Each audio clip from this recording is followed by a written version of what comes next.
of women marrying young, particularly their feeling of missing out in their youth, which ties to his concept of hypergamy and the epiphany phase.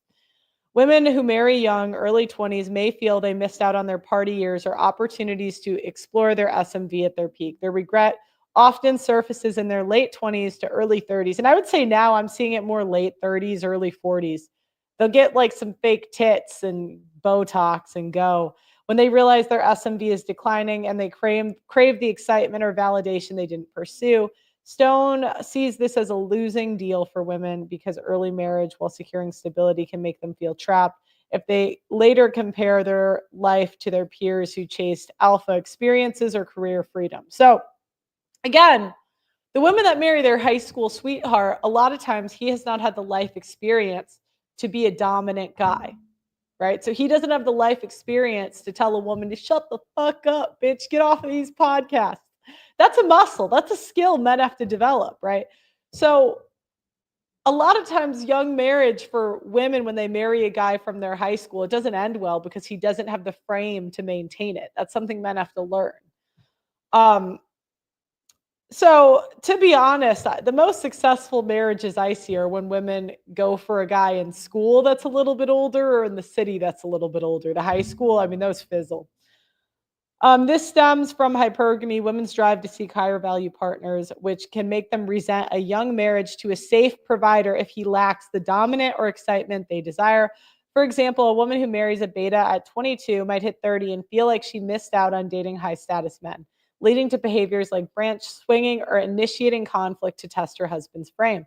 Stone advises to marry young, vetted, um, advises women to marry a vetted, high value guy to avoid this regret, but warns that without a strong male frame, the marriage risks becoming a losing deal when she hits the epiphany phase to reclaim her youth. So, this is why I say, to some extent, body count doesn't matter. Because if the man doesn't have the frame to maintain a relationship, she's going to bounce later. She's going to bounce either or. And that's a skill. That's why the marriage rate for people under 25 is what it is. It's because women realize a lot of times they think they believe they could have done better with their youth. Now, another example. Now, a lot of people they give me pushback. They say, "Well, this is just black women. It's just black women." And to that, I say, Susan, Tom, and I was like, "Do you know what? I'm going to show you guys. I'm going to use such a example of a white woman doing the same thing." Podcast that you guys cannot. This is a wife of a billionaire. Susan Thompson Buffett left her husband, billionaire investor Warren Buffett, in 1977 to pursue a singing career in San Francisco. They married in 1952, raised 3 children, and legally remained married until her death in 2004. But they lived apart after her move. Warren Buffett, worth over $100 billion, supported her decision despite the emotional toll as she performed Cabernet style music, releasing CDs and appearing in venues like New York clubs. She also became a philanthropist, directing the Buffett Foundation and focusing on causes like civil rights and women's health. They just want us to be happy. Okay, let's react to this interview. Let's react to this full thing.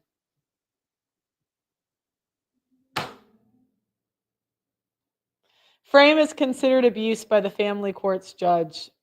Look, there's no winning in this game. I mean, there's just choices and trade-offs. That's a risk. Yeah, that's a risk.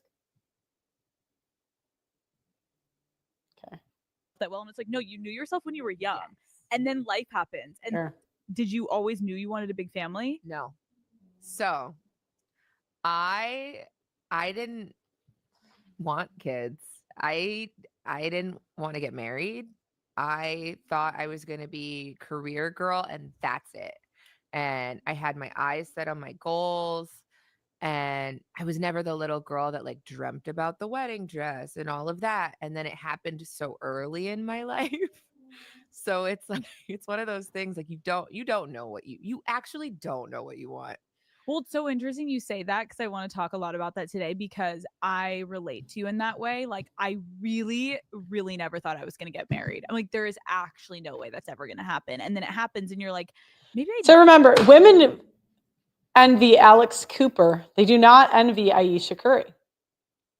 Because Alex Cooper got to do her own thing. She got to spend her youth in herself. She got to have those exciting experiences with alphas, and she got to settle with the faithful provider after. She dated the athletes. Women envy that. Women do. I don't make the rules. didn't know myself that well. And it's like, no, you knew yourself when you were young. Yes. And then life happens, and then you Yes. grow up, and then you have different wants and needs, and that's okay to change your mind. Yes. But it's still shocking. It's still shocking. Okay, wait. Quickly back to parenting. I'm going to ask you a couple random like parenting manual questions. Okay. What is a time one of your kids embarrassed you in public? My daughter, Ryan, we were in a very public place. I'm trying to remember where. I'm blanking because I think this just like overshadowed the whole thing. Mhm. But she yelled out like, "Mommy, do you have weaves? Is that a weaves?" Like with an S. "Do you have weaves in your hair?"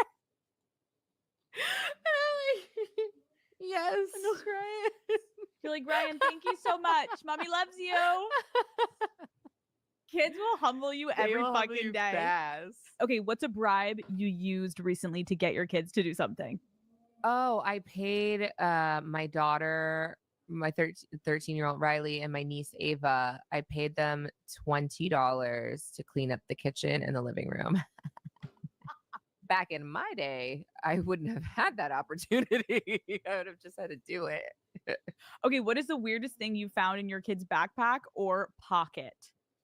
So I just found, I found my nipple covers in my son's pocket.